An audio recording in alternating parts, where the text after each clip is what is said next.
जो है उनके और टर्म है, उस टर्म को हम एक्सप्लेन करेंगे। खास करके उनका जो टर्म है कार्निवॉल, एक उनका टर्म है कार्निवॉल। कार्निवॉल को लेकर के उन्होंने क्या कहा है उस पार्टिकुलर चीज को।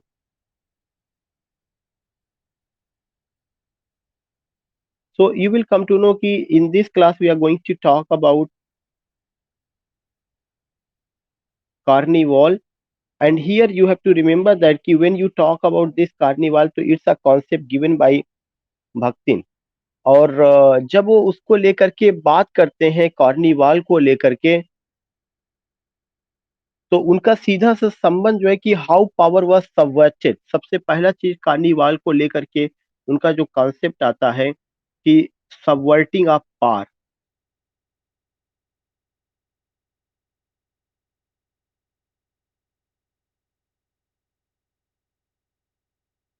Subverting of power.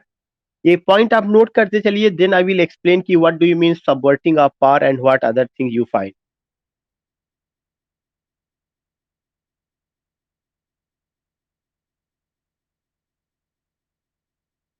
And remember that कि when you talk about carnival, so there is another point about this thing कि जो carnival से जो मतलब है वह क्या है कि the carnival was laughter,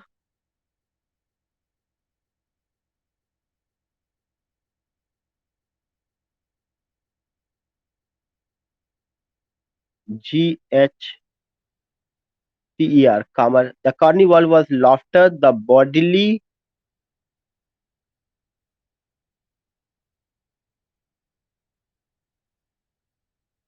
comma, parody, comma, the ugly, comma, the grotesque।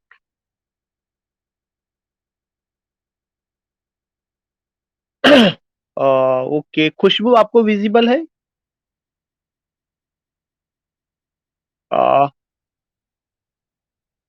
आप ऐसा करिए कि रमा एक बार दोबारा आप अपने आप को वो करके फिर से ज्वाइन करिए। ओके।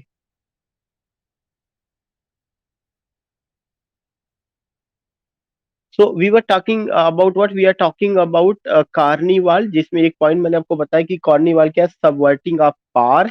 इसके अलावा एक और चीज है कि the carnival was laughter, the bodily, parody, the ugly and the grotesque and the so called low. The grotesque,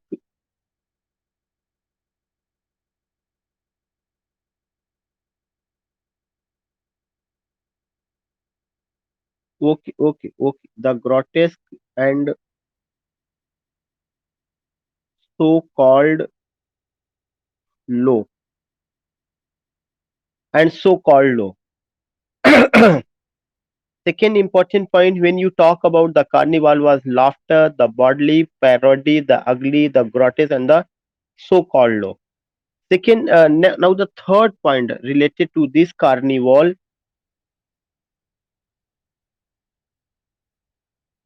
that is what ki you will come to know here. He again says ki bodily functions are a part of the carnival. Bodily functions,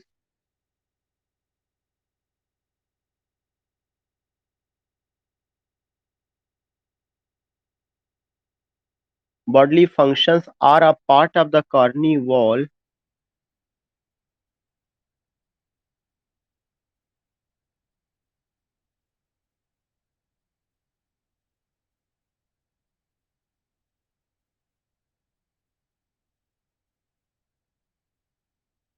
because they do not find, because they do not find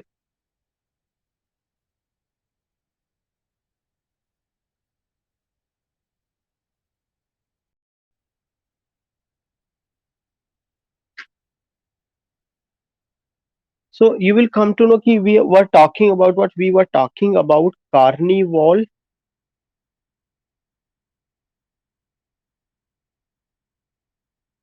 and about this carnival, खासकर Mikhail Bakhtin को लेके जो हम बात कर रहे हैं, उसमें मैंने एक पॉइंट बताया था, वो क्या था?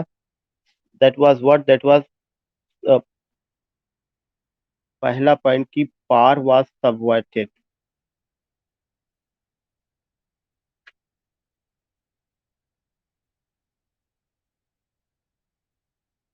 And second important point,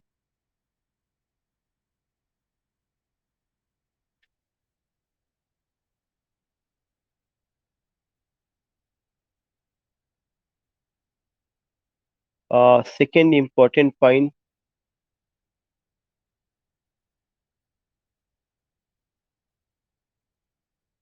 the carnival was laughter,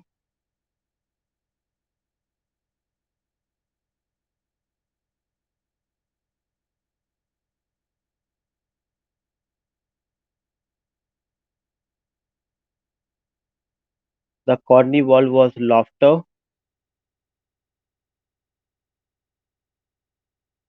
the bodily parody,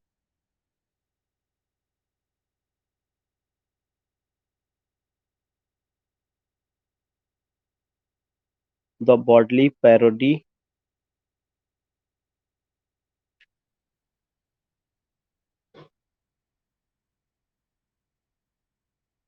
the ugly, the grotesque,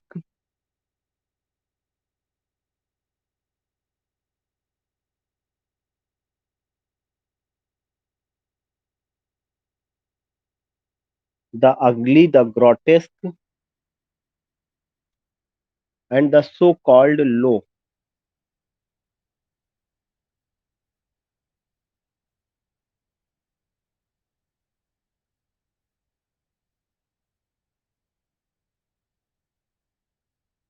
Now the third point,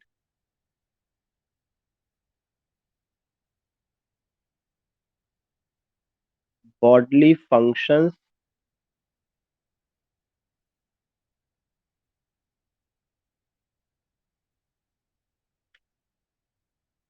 bodily functions are a part of the carnival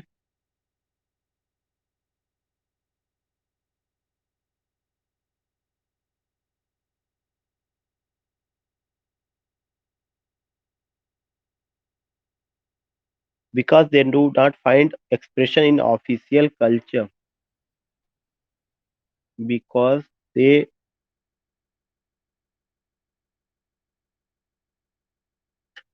do not find expression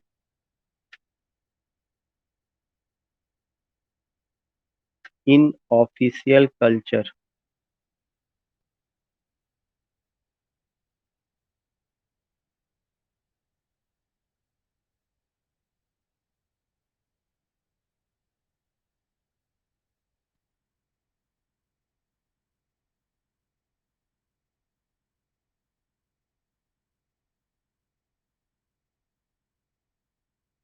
so these are the three points. सबसे पहला मैं three points को के साथ साथ एक और fourth point है जो मैं एक्सप्लेन करूंगा, आपको लिखवाऊंगा पहले।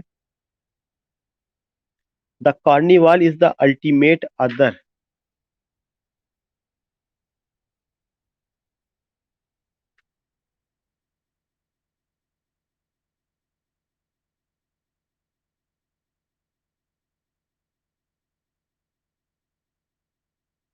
Other.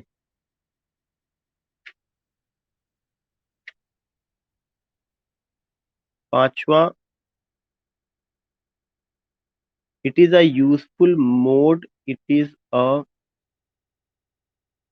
Useful mode of discussing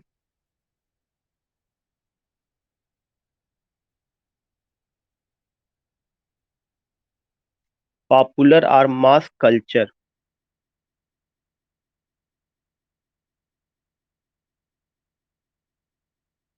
mass culture.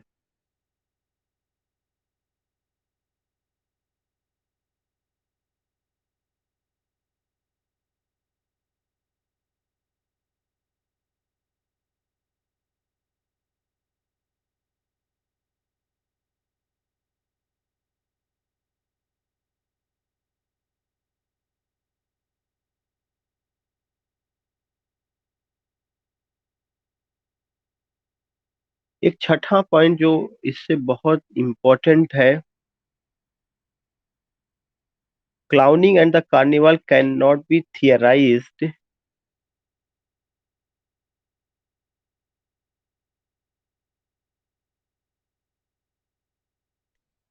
Clowning, CLOWNING, clowning,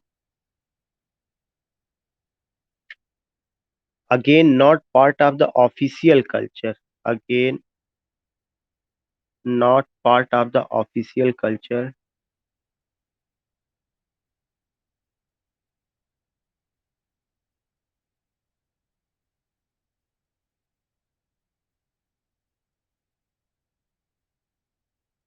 Culture is also a key element in the carnival, is also a key element in carnival.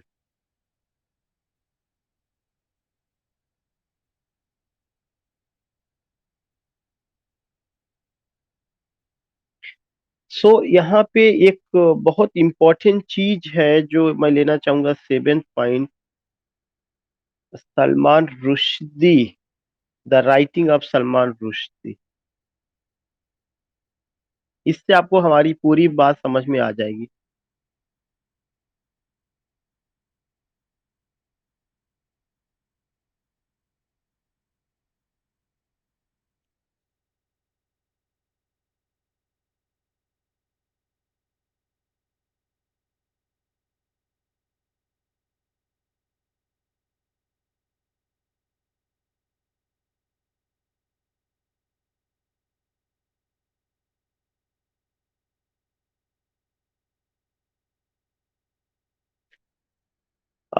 मैं एक इतना चीज ये जानना चाहूंगा कि जितने भी पॉइंट्स मैंने नोट किए हैं, सबसे पहले मैं एक एक पॉइंट को एक्सप्लेन करूंगा, और उसके बाद एक नॉवेल है मार्गरेट एटवुड का, उसमें एक हीरोइन है मेरियन मैक आल्पिन, और उस नॉवेल का नाम है द एडिबल वुमन करके, उस पर बात होगी। और एक और नॉवेल है लेडी और रैकेल, उस पर बात होगी। और सबसे इम्पोर्टेंट तो आपके सलमान रुश्दी। देखिए, एक तो सबसे पहला चीज की जो वर्ड कार्निवॉल है, ये वर्ड कार्निवल दो चीजों को लेकर के बात करता है। सबसे पहली बात करता है, वह कौन सी बात करता है? पार को लेकर के बात करता है, कि जो लोग शक्ति के केंद्र में है, जिनके हाथों में ताकत है, जो लोग जो है पूरा तंत्र अपने हाथों में लिए हुए हैं, उसमें एक चीज देखा गया है कि वह ताकत जो है, पार वॉज सबवर्टेड। कैसे पार को सबवर्ट किया जाता? सबवर्जन का मतलब कि अपने अधीन रखना, गुलाम बनाना। तो एक सबसे पहला जो कॉन्सेप्ट है, कार्निवाल पार पर बात करते हैं, और वो कहते हैं कि जो लोग सेंटर में है, जिनके हाथों में ताकत है, जिनके हाथों में पूरा इंस्टीट्यूशंस है, वे दूसरे लोगों को अपने अधीन रखते हैं, उनको गुलाम बना करके रखते हैं, उनको अपने अंडर में रखते हैं। तो पार वाज सबवर्टेड, यह एक बहुत इंपॉर्टेंट पॉइंट है जो किससे रिलेटेड है? कार्निवॉल से रिलेटेड है। Rama and Khushboo, are you getting my voice?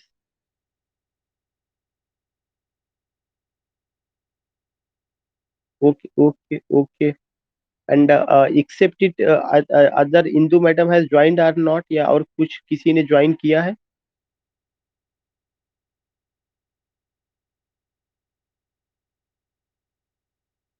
या ये चीज है, तो दो ही लोगों ने ज्वाइन किया है ना? जी जी। तो मैं इसीलिए मैं पूछ रहा था, ताकि मैं केवल एक टॉपिक को, कार्निवाल को लेकर के ही मैं पूरा बात करूंगा। कार्निवाल को मैं आज क्लियर करूंगा आपको, क्योंकि नहीं तो और लोगों का थोड़ा सा नुकसान होगा। एक तो गलती मेरी साइड से भी थी कि 6 बजे का मैंने समय दिया था, वो जो है। जी हाँ, मैं ज्यादा इसको समय नहीं लूंगा। तो एक तो कार्निवाल में जो सबसे इंपॉर्टेंट चीज होता है कि वो पार की बात होती है। पार का मतलब ये होता है कि दोज हु आर इन पार, वे हमेशा लोगों को अपने अधीन रखना चाहते हैं, गुलाम बनाना चाहते हैं। यह एक अधीन का मतलब, वे चाहते हैं कि लोग मेरे अंडर में काम करें, मेरी विचारधारा को, मेरी चीजों को सोचे, सामने वाले की क्या विचारधारा, उससे कोई मतलब नहीं। तो ये बात किसने कही है? ये बात जो है उन्होंने कहा था मिखाइल भक्तिन ने। दूसरा चीज उन्होंने कहा कि जो कार्निवाल होता है उसमें ये चीज दिखाया गया कि कार्निवाल वाज लाफ्टर। बहुत सारी जैसे मिमिक्री की जाती है, या किसी की हंसी उड़ाई जाती है, या किसी की कैरिकेचिंग की जाती है। तो आपने देखा होगा बहुत सारे पत्रकारों को जेल में डाला गया, और सभी लोगों ने अपने अपने समय में, कलकत्ता में आप देखेंगे कि कोई पत्रकार थे, उन्होंने वहाँ की मुख्यमंत्री जी का वो कि जब कैरिकेचिंग किया था या कुछ वो किया था, तो कैसे जो है पार में रहते हुए उन्होंने उनको जेल में डाला था। ऐसे बहुत सारे एग्जांपल्स आपको मिलेंगे कि those who are in power, those who are in centre, those who are in states, वे ये नहीं चाहते कि किसी तरह का लाफ्टर हो, या the bodily parody, the ugly, the grotesque, जिसको आप ये सब वर्ड यूज करते हैं। क्योंकि ये सब कल्चर जो है किसका हिस्सा नहीं होता? कोर्ट का हिस्सा नहीं होता, राजतंत्र का हिस्सा नहीं होता। राजतंत्र में ये सब चीजें नहीं चलती। क्या चीज नहीं चलती? लाफ्टर नहीं चलेगा, द बॉडली पैरोडी और अगली, द ग्रोटेस्क, ये सब चीजें नहीं चलेगी। एंड द सो कॉल्ड लो, ये सबसे इंपॉर्टेंट पॉइंट है। सो कॉल्ड लो का मतलब यहाँ पर ये है कि आप ये चीजें नहीं कह सकते हैं कि कोई चीज बहुत निम्न स्तरीय है और उसी निम्न स्तरीय चीज पर ही आप बात करें। No, not at all. कहीं से ये चीजें नहीं होना है। मतलब मिला करके उन्होंने ये कहने की कोशिश किया है कि लो चीजें नहीं होना चाहिए।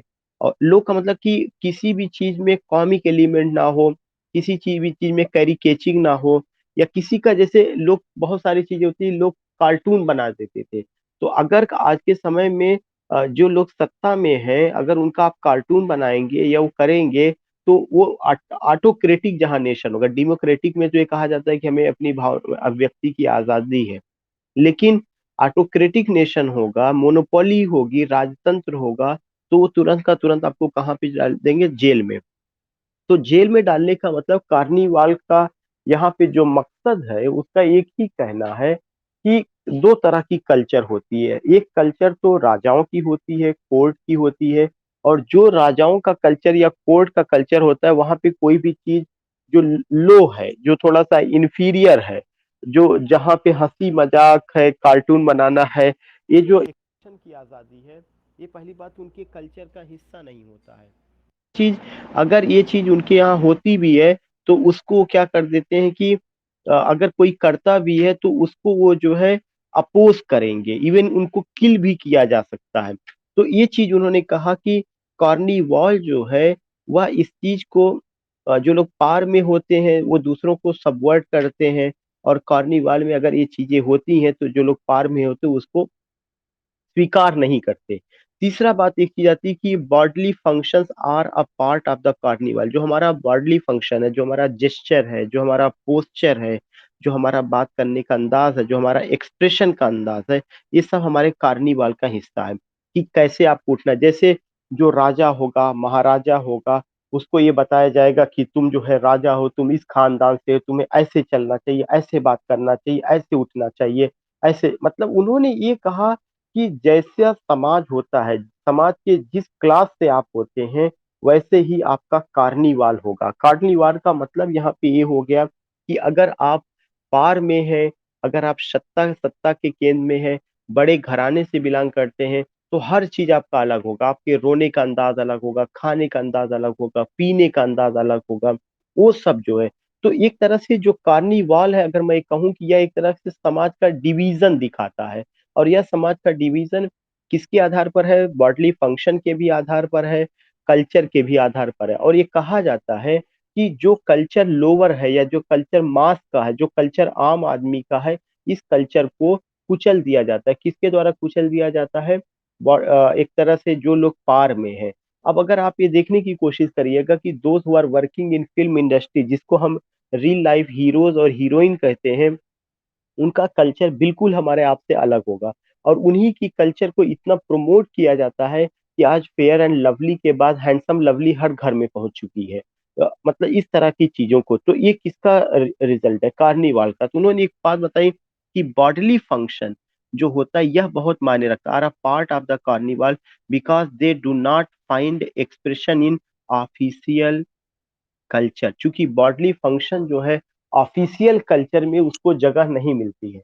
ऑफिशियल कल्चर का मतलब कि culture of court, official culture का मतलब culture of kings, culture of queens, वहां पे ये दिखाया जाता है कि अगर कोई राजा है, अगर वो राजा जो है शहीद हो गया युद्ध में या मारा गया, तो अगर उसके घर वाले रोएंगे तो कहा उससे बार बार ये कहा जाएगा कि तुम इतने कायर हो, अरे वो तो वीर गति को प्राप्त हुए, तुम रो क्यों रहे, तुम्हें तो गर्व करना चाहिए कि तुम इनके वाइफ थे या तुम इनके बच्चे हो। तो वहां का कार्निवाल का सिस्टम बिल्कुल अलग होगा। और जबकि रोना एक नेचुरल फिनोमेना है, उसको कोई दबा नहीं सकता।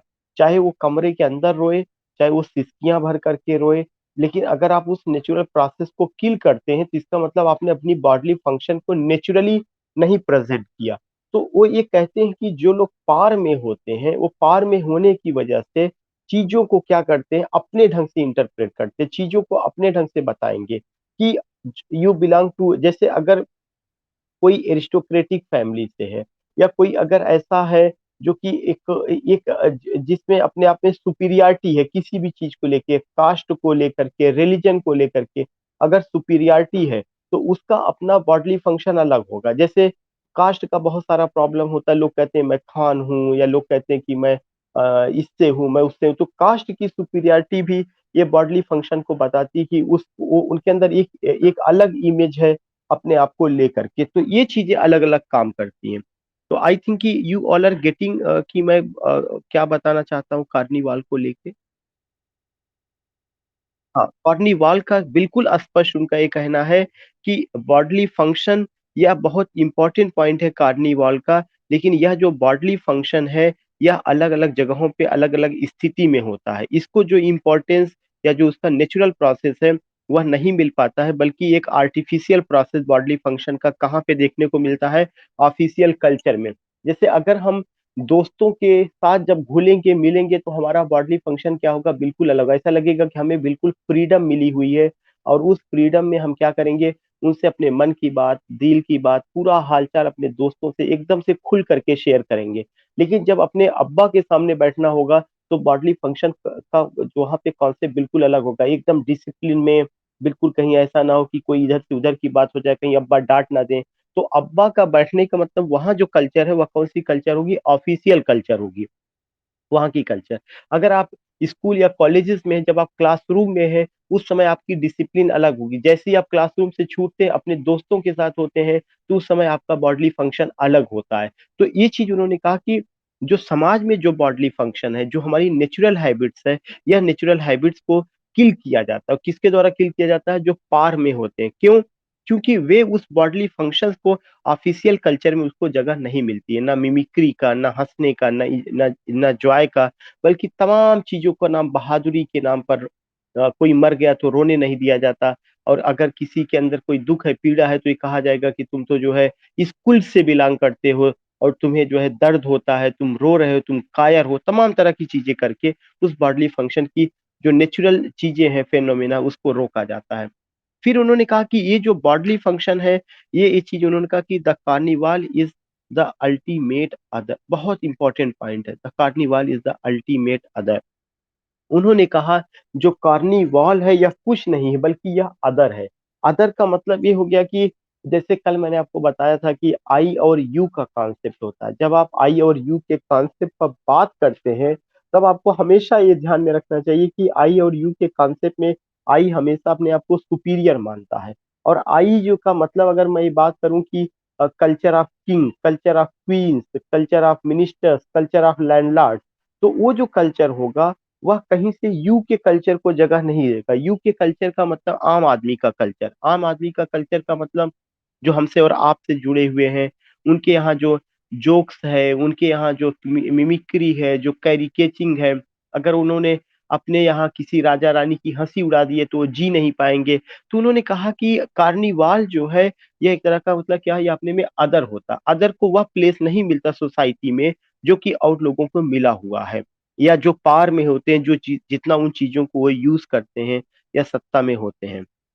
दूसरा चीज, एक चीज ये है कि it is a useful mode of discussing popular और man culture. It's an other highly significant point कि कार्निवाल के माध्यम से आप आम आदमी के कल्चर को डिस्कस कर सकते हैं, जगह दे सकते हैं। It is a useful mode. कौन, गिव मी टाइम।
या सो आई वाज टेलिंग यू, एक बहुत इंपॉर्टेंट और इंटरेस्टिंग जो पॉइंट है कि it is a useful mode of discussing popular और मास कल्चर।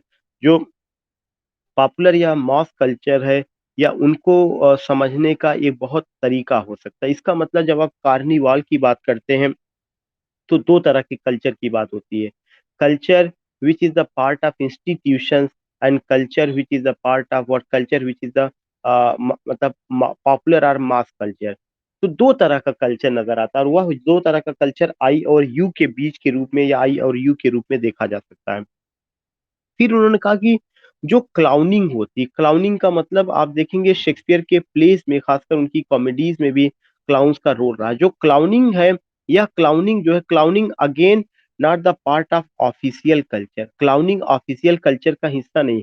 क्लाउनिंग का मतलब कि हंसी मजाक करना, या क्लाउनिंग का मतलब कि कुछ ज्ञान के रूप में भी किस इंटरटेन करना। ये तो हमें पता चलता है कि हाँ, जो है, जो राजा थे वक्त के साथ, उन्होंने अपने इंटरटेन के लिए लोगों को रखा हुआ था। लेकिन क्लाउनिंग जो है, कभी भी यह ऑफिशियल कल्चर का पार्ट नहीं रहा। ऑफिशियल कल्चर का मतलब कि राजा राजा कभी क्लाउन का रूप नहीं धारण कर सकता। देखिए, राजा के दरबार में क्लाउन हो सकता है, लेकिन ये कहिए कि राजा क्लाउन बन जाए तो यह चीज नहीं हो सकता। दोनों बात को समझने की कोशिश करिए कि clown can be in the part of whom, clown can be in the court of king, but king can't play the role of a clown. तो ये बात उन्होंने बताने की कोशिश कोशिश की है।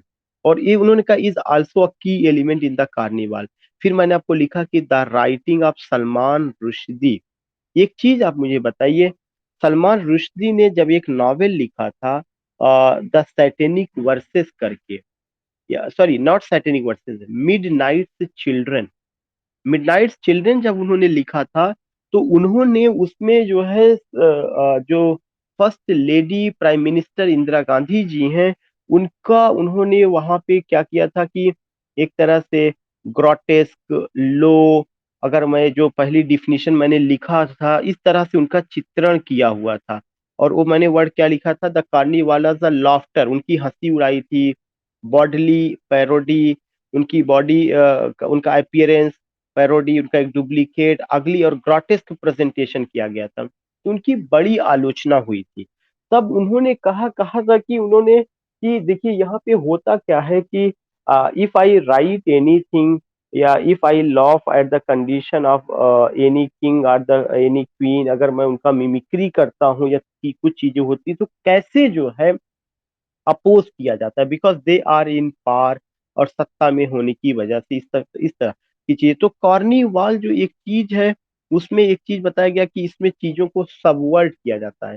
जो those who are in power, वो उसको आपको अपने अधीन बनाएंगे, गुलाम बनाएंगे। गुलाम बनाने का मतलब ये है कि आपको अपने कंट्रोल में रखेंगे। और कार्निवाल एक ऐसा शब्द है जिससे दो तरह की कल्चर को समझने में आसानी होती है, आई की कल्चर को और यू की कल्चर। आई का जो कल्चर है, या कल्चर जो एक तरह से किंग्स का, क्वींस का, या ऑफिशियल इंस्टीट्यूट कोर्ट में जो कल्चर डेवलप होता है, दूसरा जो कल्चर है वह कौन सा कल्चर है? The second culture is what culture is आपका an other culture that is highly significant, वह मास कल्चर है कि मास कल्चर में क्या होता है। तो उन्होंने दो तरह की कल्चर और दो तरह की चीजों को लेके इस तरह से बात की है।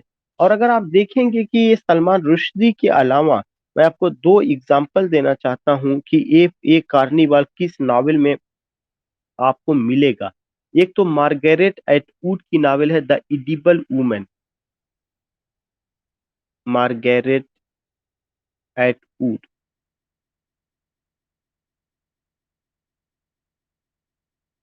The edible women.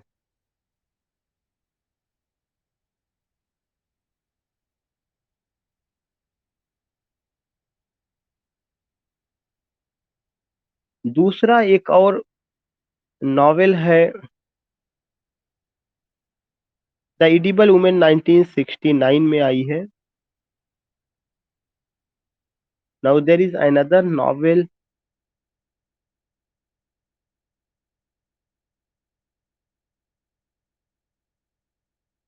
लेडी और रैकेल,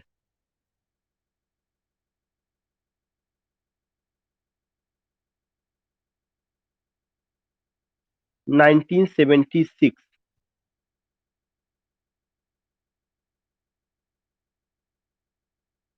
सेम सेम आथर, वही author.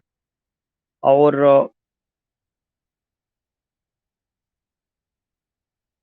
Midnights Children Salman Rushdie का 10वां पॉइंट।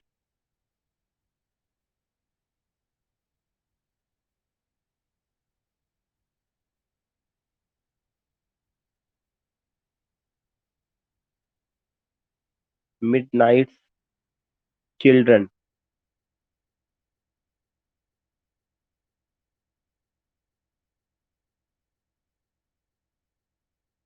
ये सब नॉवेल ऐसे हैं जिसमें उस तरह के सब्जेक्ट मैटर को कार्निवाल को लेकर के रखा गया है या कार्निवाल को लेकर के बात की गई है।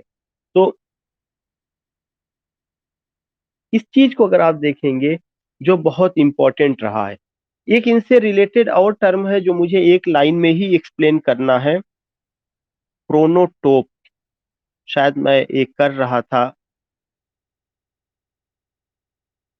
मैं कर नहीं पाया था उस दिन। क्रोनोटोप, क्रोनोटोप ये भी भक्तिन का ही देन है। क्रोनोटोप का मतलब ये होता है कि एक उन्होंने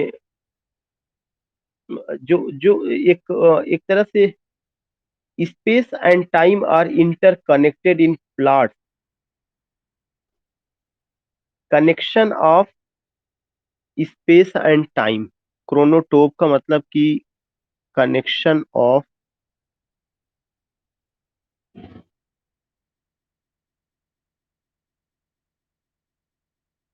connection of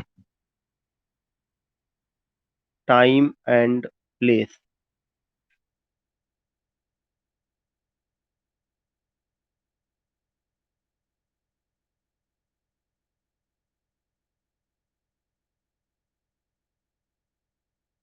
connection of time and place in plots,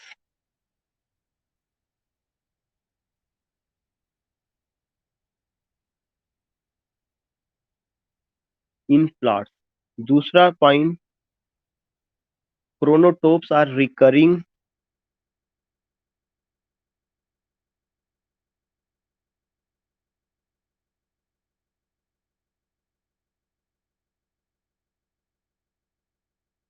recurring structural features of the narrative।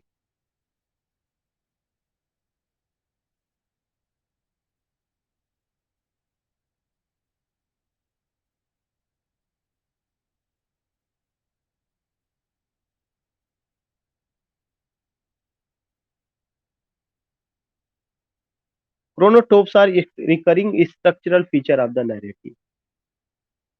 ये एक इम्पॉर्टेंट पॉइंट है जहां पे हम क्रोनोटोप को देख सकते हैं कि एक चीज उन्होंने कहा कि जो क्रोनोटोप शब्द है या किससे कि connection of time and place, जब किसी घटना को सिस्टमेटिक ढंग से बताया जाता है या उसको प्लॉट की शक्ल दी जाती है, तो उस घटना को ये भी बताया जाता है कि वह घटना कब घटित हुई, टाइम के संदर्भ में बताया जाता है और प्लेस के संदर्भ में बताया जाता है।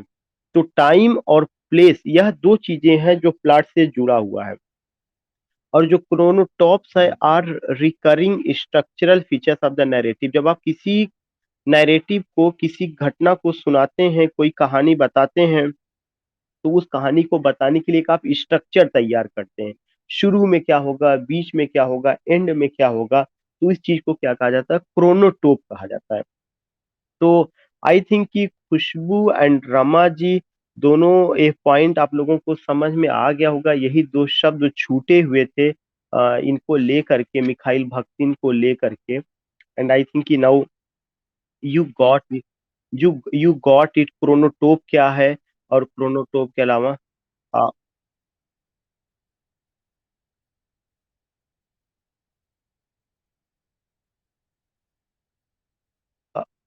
हाँ हाँ, बिल्कुल बैक कर देंगे। फोर्थ में है the carnival is the ultimate other.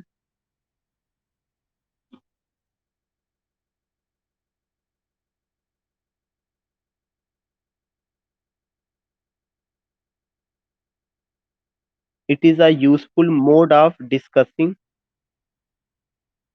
Popular और मैन कल्चर।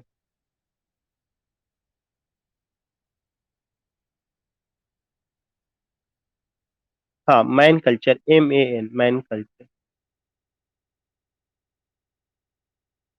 नेक्स्ट है clowning again, CLOWNING, clowning again.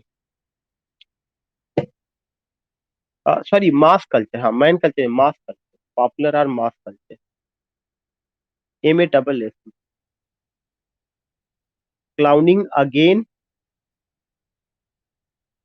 not part of the official culture, is also a key element in the carnival।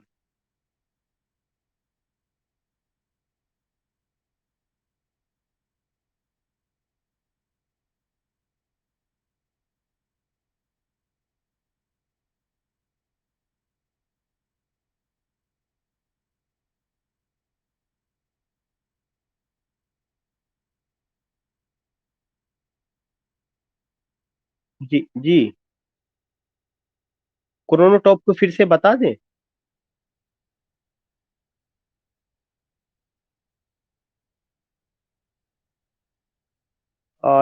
Lady oracle थोड़ा सा देखना पड़ेगा, लेकिन जो है मुझे जहाँ तक याद आ रहा है शायद दोनों उनका था।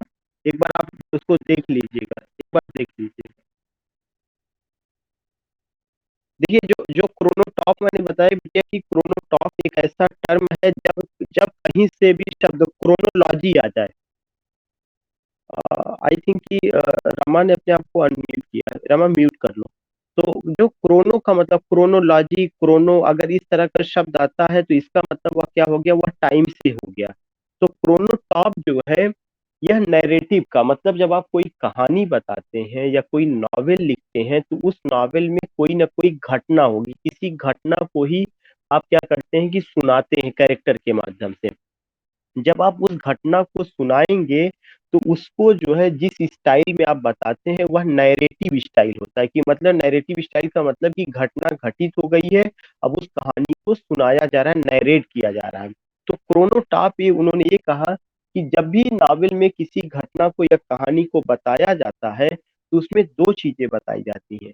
कौन कौन सी चीज बताई जाती है, कनेक्शन ऑफ टाइम, कि एक तो उसमें टाइम होगा कि कोई घटना वह किस समय घटित हुई है, और दूसरा प्लेस कि वह घटना किस जगह घटित हुई है। जैसे अगर आपने ये कहा कि once upon a time there was a king in Lalitpur Jhansi, तो इसका मतलब क्या हो गया कि आपने जैसे ही कहानी बताना शुरू किया, आपने समय का भी एक बार, अब एक बार कोई भी वो समय हो सकता है, एक बार का मतलब समय आपने मेंशन किया, लेकिन आपने एग्जैक्ट नहीं हुई, मतलब कहीं ना कहीं कोई ना कोई समय रहा होगा। फिर आपने स्थान का मेंशन किया कि ललितपुर झांसी में एक राजा थे, फिर आपने अगर कहा he was so brave, kind hearted, generous, whatever you want to से।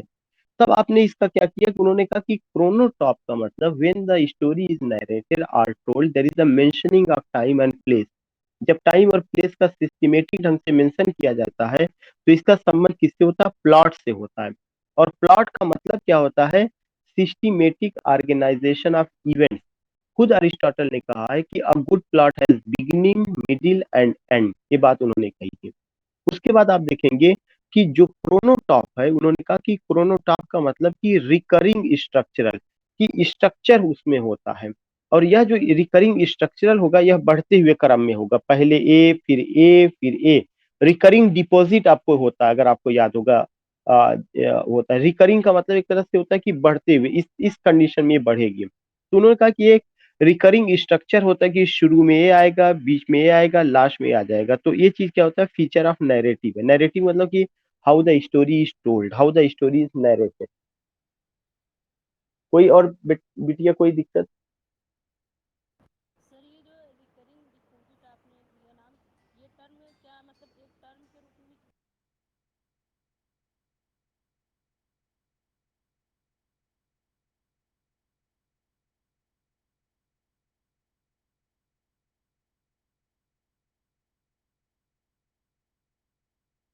जो जो बच्चा आप रिकरिंग डिपॉजिट की बात कर रहे हैं, हेलो, आवाज जा रही है?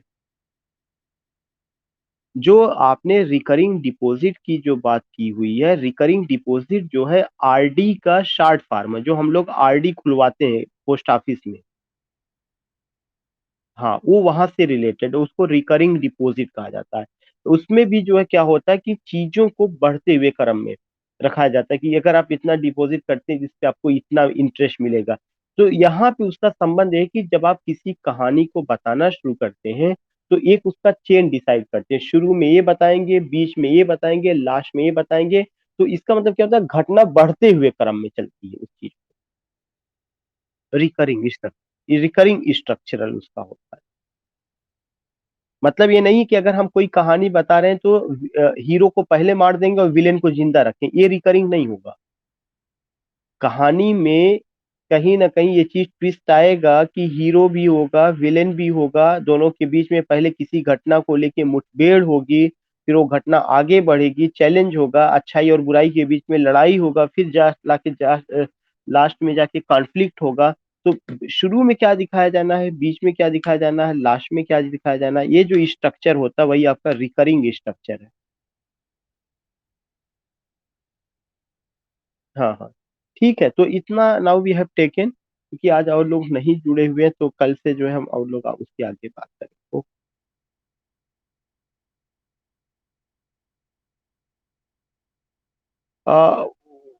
नाउ वी हैव वैभव जी, अच्छा बाद में लोग जुड़े हुए, ओके। आई वाज थिंकिंग कि इंदू मैडम भी जुड़ी हुई। हाँ हाँ, अब तो हमने पूरा का पूरा स्क्रीन भी बंद कर दिया। या इंदू मैडम आवाज जा रही है?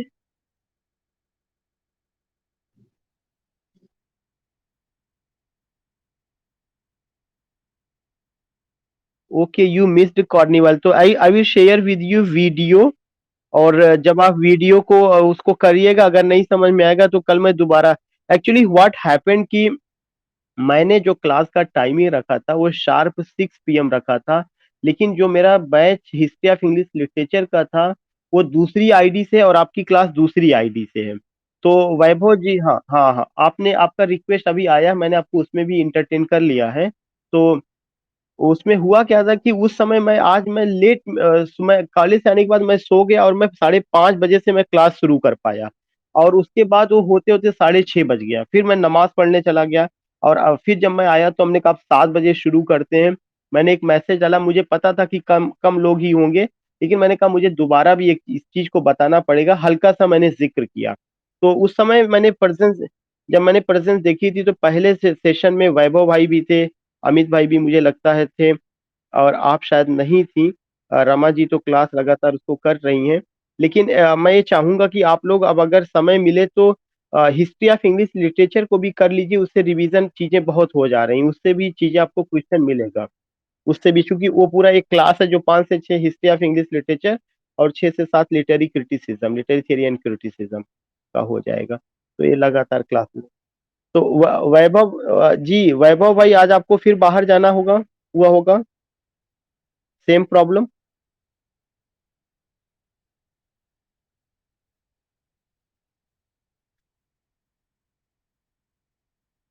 नहीं नहीं, मैनेज होगा, बस आप डोंट डोंट थिंक, ये it will not be continue. कल से चीजें कुछ ना कुछ हो जाएंगी, हो जाएगा चीजें जो है। और अमित भाई आपका? हाँ। ओके अमित भाई।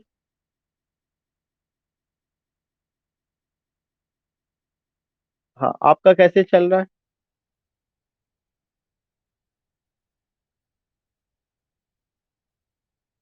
अच्छा, हिस्ट्री ऑफ इंग्लिश लिटरेचर दूसरी आईडी से, आई डोंट नो कि वेदर यू हैव उस आईडी से आप जुड़े हैं कि नहीं जुड़े हैं। मैं आपको शेयर कर दूंगा वो। या मुझे लगता है यू आर नॉट, लेकिन अब इंदु मैडम आप कनेक्ट हो गई, आया था रिक्वेस्ट, मैंने इंटरटेन किया है आपको, हो चुका है। हाँ हाँ, उसमें आप हो गए, अमित भाई नहीं होंगे। तो कल से हिस्ट्री ऑफ इंग्लिश लिटरेचर और दोनों क्लास आप लोग करिए, उससे दोनों कुछ ना कुछ चीजें, बहुत सारी चीजें रिवीजन हो जाएंगी।